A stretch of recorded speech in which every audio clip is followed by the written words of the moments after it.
অফিসে রাতে আড্ডা দিতে দিতে প্ল্যান করলাম মাওয়াতে ঘুরতে যাওয়ার।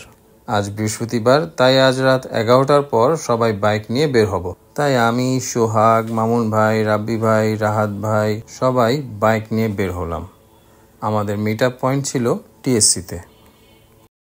তাই টিএসসিতে এসেই আমরা একটা মিট আপ চা খাই।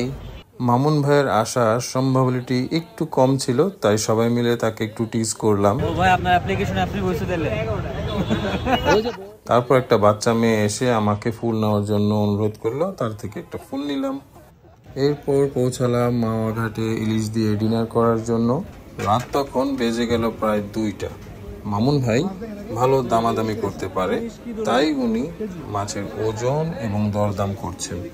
2-3 দফা দামের মোলামুলি করার পর ইলিশের দাম রাখা হলো 1650 আর সরিষার তেলের জন্য রাখা হলো 200 টাকা। আমরা 5 জন আছি, তাই আমরা মাছের 10 পিস করতে বললাম। লেজের ভর্তার প্রসেস চলছে।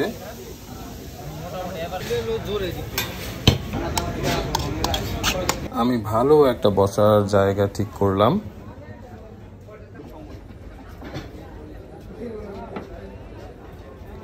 মামুন ভাই মাছ ভাজা নিয়ে চলে আসলো। এই হলো আমাদের আজকের ডিনার। সবাই বেশ তৃপ্তি করে খেলাম।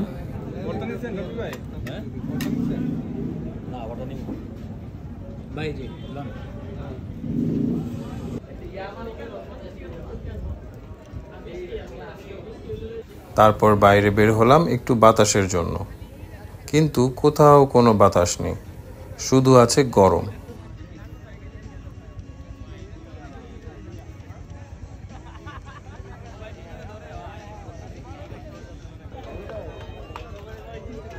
এখানে দেখলাম সামুদ্রিক মাছ এবং মাংসের কাবাবের কিছু স্টল আছে।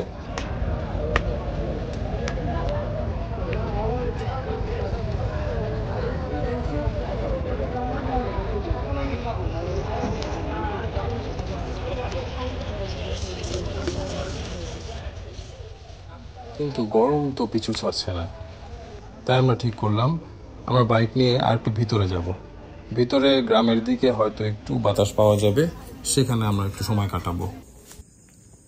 এই জায়গাটাতে আমরা আগেও এসেছিলাম, কিন্তু এখানেও কোনো বাতাস নেই, তবুও আমরা এনজয় করছি। তারপর ভোর হতে হতে আমরা রওনা দিলাম বাড়ির উদ্দেশ্যে।